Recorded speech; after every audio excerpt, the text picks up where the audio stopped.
Hello, Sarah of SEK Handmade here, and you guys, I am so excited to introduce you to the Unity collection. This beautiful and fun collection has a really special purpose, and I can't wait to tell you all about it. But first, I want to remind you to stick around to the end where I'm going to give you a special discount code. Alright, so let's talk about the inspiration for the Unity collection. It is February, and this is our second annual Who Gives a Scrap Crochet Along. This is an opportunity for us to gather up all of those little bits and bobs, scraps of yarn from past projects that we've been holding on to because they are too special to toss, and use them in a project. Or two. Or three.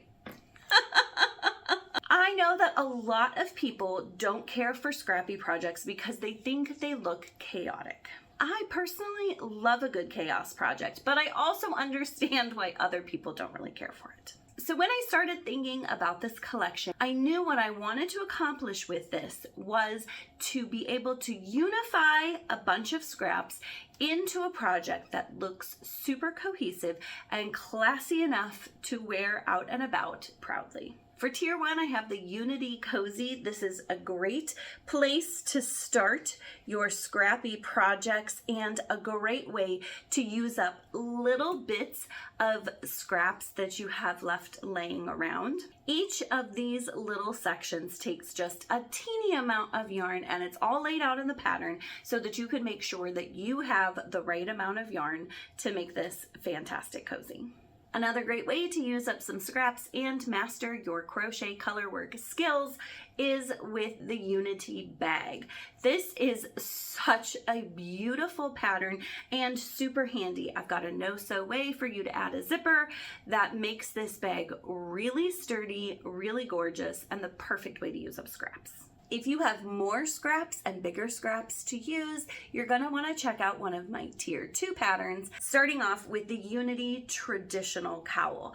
This one especially has my unifying characteristic, and that is that I have added an additional skein of yarn to my scrappy yarns to help add cohesiveness throughout the pattern. So my repeating color is this gray that I've used at the top and the bottom, and you can see that it also repeats throughout the body of the cowl, which really lends a bit of cohesiveness and makes a project that uses up a really nice amount of scraps seem like it was actually really planned. My second Tier 2 project is the Twist Cowl. You can see it's got this fun twist to it and a little ribbing to cover up your seam, which is really fun. I made my Unity Twist Cowl not in scraps because I wanted to show that these two patterns especially could be made using either scraps or some skeins of yarn that you have around. They are both constructed with the same idea in mind though, so you could absolutely make the twist cowl in a scrappy version or make the traditional cowl in a non-scrappy version and end up with a really great cowl no matter which way you choose. The unifying color in this one is this gorgeous purpley color. You can see that it runs throughout the whole cowl. So what you would do to make this one scrappy is you would pick a main color that would fall everywhere that you see that purple color, and then instead of repeating two colors, I have my variegated purple and my variegated green here, you would change up colors every few rounds so that this was scrappy. There are instructions in both patterns for a scrappy and a non-scrappy version so that you have all the details that you need to make a cowl that you really love. But I do really hope you'll try a scrappy version. All right, let's talk yarn. For my scrappy projects, which are my bag, my cozy, and my cowl, I used all scraps of Malabrigo Rios and Madeline Tosh Vintage. So let's give you the details on those yarns. The Madeline Tosh Vintage is a great worsted weight yarn. I really enjoyed working with it. It is 100% superwash merino, and it has approximately 203 yards per 100 gram skein. The Malabrigo, which you know Rios is one of my favorites, and so I had lots of it just waiting for a scrappy project, is also 100% superwash merino, and it is 218 yards per 100 gram skein. As you can hear, those are not exactly the same yards per grams. Don't worry, I'm going to go ahead and give you some tips in a bit about how to create some scrappy projects that look really nice. For my unifying gray color here, I used another favorite of mine. I used Plymouth Select, the worsted merino superwash. It's a 100% superwash merino yarn, of course, and it is also 218 yards per 100 grams, so it matches really nicely with my favorite Malabrigo yarn. This lovely dark gray is called dark gray. And it's color number 8. For my non-scrappy cowl, I pulled out some really gorgeous yarns that I was super excited to work with. These are all hand-dyed yarns that I had in my stash, and I think they just go so nicely together. For my purple colorway here, this is a Junie NC yarn.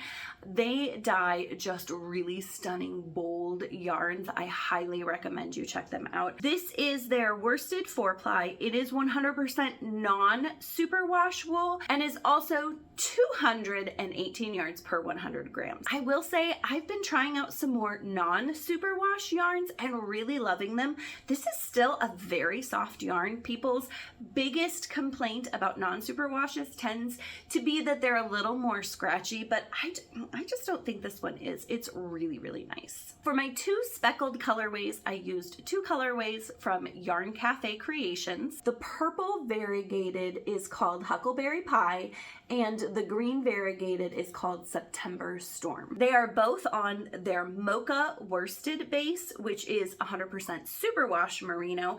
I did not have any trouble combining a non-superwash and a superwash together.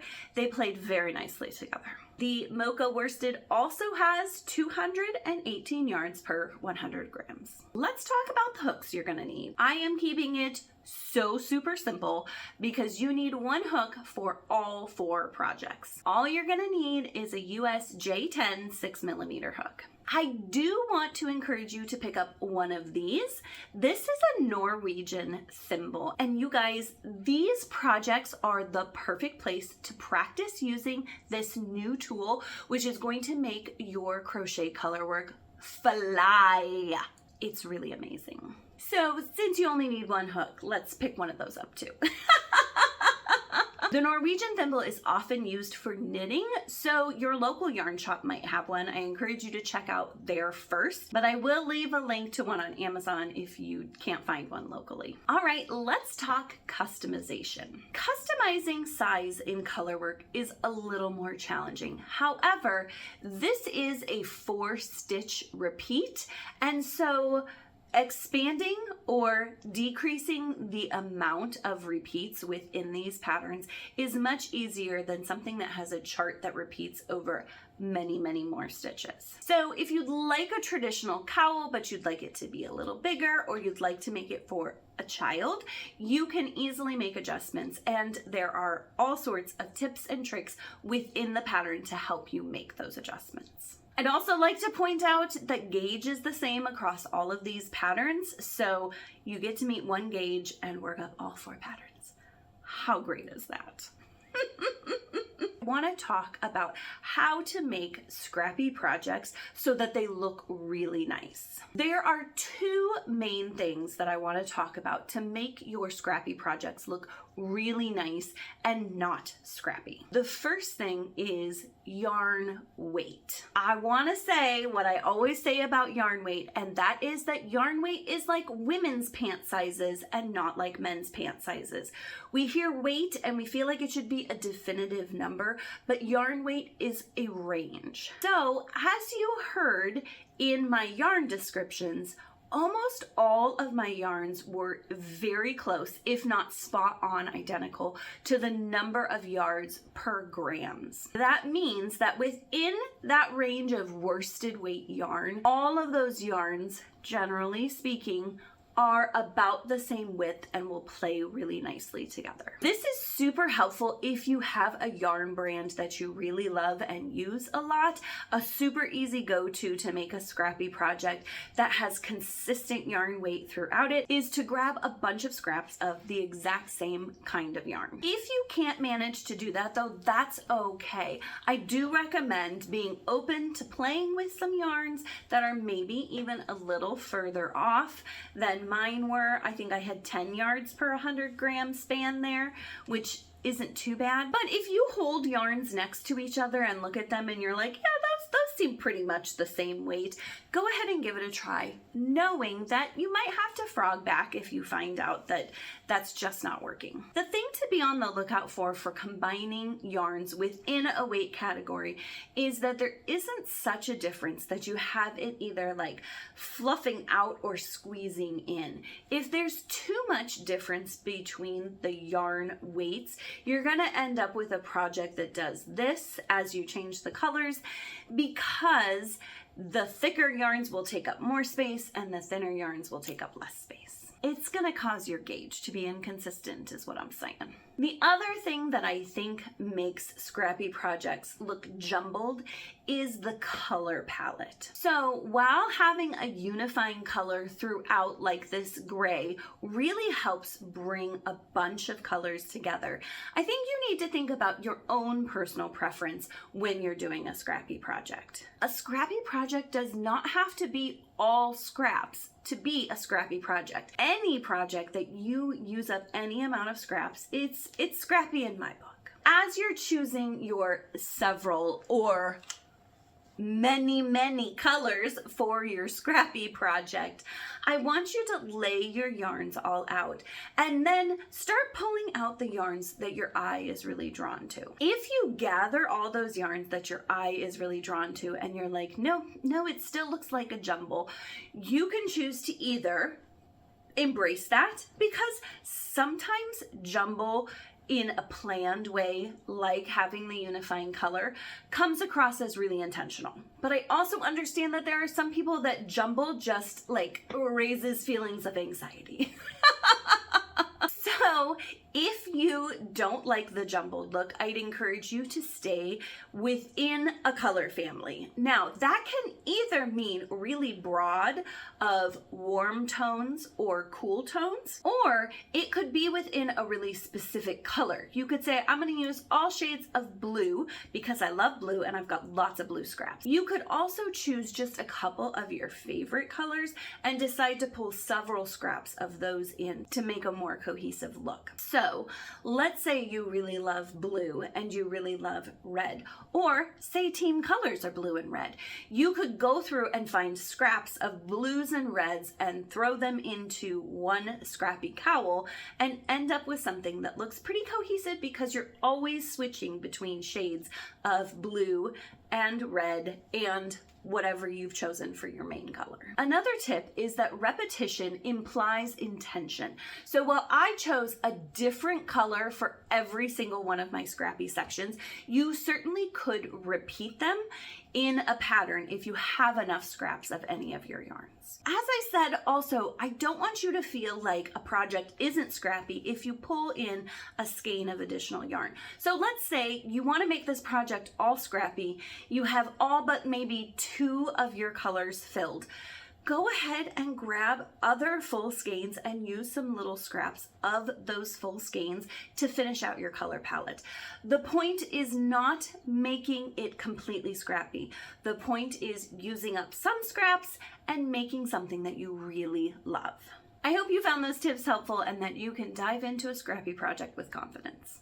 All right, let's talk styling your cowls. First, let's talk about our traditional cowl. You can obviously toss your traditional cowl on like I did. Just let it slouch down however it falls and be nice and cozy in it. I also, when it's extra chilly outside, like to pull it up high around the back of my head because my hair is so short, and keep it tucked under my chin so that my neck isn't exposed. Another really fun thing about this cowl is that you can choose which of your scrappy colors you want to show. So I'm just folding the bottom up and it makes a double thick cowl, which is extra cozy, but also hides my bottom colors and only really nicely shows the top colors because I've got enough depth there to show every color in the top half of my cowl. You can also then just flip that and have it in the opposite direction. You could also take it off, flip it over so that the ribbing stayed on top, but I'm just gonna flip mine over and you can see how different this cowl looks when the different colors are featured. It's a lot of fun. Another fun way to wear a traditional cowl like this is to open it up and use a shawl cuff to squish down one piece of it. So I'm gonna fold in my ribbing there because that's not what I want to be featured. And then I'm gonna kind of poke in the middle and fold it down so it's almost like a little bow. Then I'm just gonna snap my shawl cuff on there. And there are some shawl cuffs that are pretty like tiny little rings. You can't fit a whole cowl in one of those a lot of times, especially a thicker cowl like this. So you may have to play with what size ring this is. This actually has written on it what size it is. It's 7.5 inches. And I find I have plenty of room in there to squish my cowl inside of it. So you can keep this in the front and have a fun little almost bow detail there that shows off quite a few of your colors, or you can tip it off to the side. You know, I love an asymmetrical. Keep it up there, and it's just a lot of fun.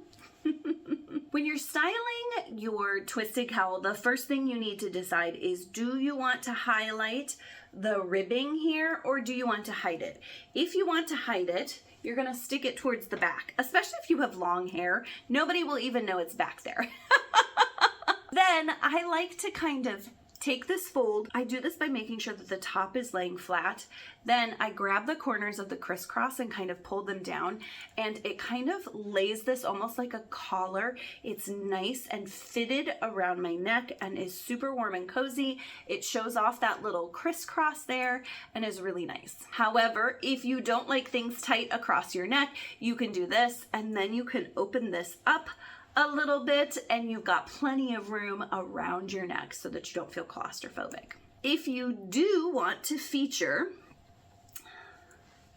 the ribbing, you can either go ahead and keep it flat and have your twist in the back to really show off that ribbing, or you can go ahead and, let's see if I can flip this the right direction. Nope, I'm going the wrong way,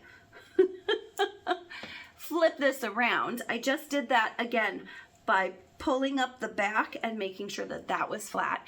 And then I've got my crisscross, but I have my ribbing showing right up there in front. Again, I can pull it away from my neck and not have it quite so tight, and it's just really beautiful. Also, I want to encourage you, I did not do this because I couldn't get my buttons quite how I wanted, but I did think it would be really fun to put some faux buttons over this ribbing, and you could choose if you wanted to do it on one side or both sides so that it was all the way around, but I thought this would be a really fun way to show off some gorgeous buttons. Without the buttons on there though, this is just an open tube that can be manipulated in lots of different ways. So you do not have to keep the twist perfect. You can zhuzh it around a little bit and kind of break up the straight lines of that, which is also nice. Thank you so much for sticking with me for all of my tips and tricks and styling tips. As promised, I have a discount code for you. You can use the code SUPERSCRAP on Ravelry to get an extra special discount on the bundle of all 4 patterns. This code will save you a total of $6 versus buying all 4 patterns separately. The other bonus is that the cozy is only available in the bundle. This extra special coupon code is good February 6th through February 9th, so don't wait, go snag that now. Thank you so much for joining me today. I hope you go buy that Norwegian thimble, practice using it, and fall absolutely in love with crochet colorwork and working up some scrappy patterns. If you're watching this in February, I'd love if you'd join us for our event, Who Gives a Scrap? You can do that on Facebook, on Discord, or on Instagram. I'll put all the links in the show notes below. All the links are there to the yarn, to the group, so you can join in our fun crochet along. Thank you so much for joining me, and happy crafting.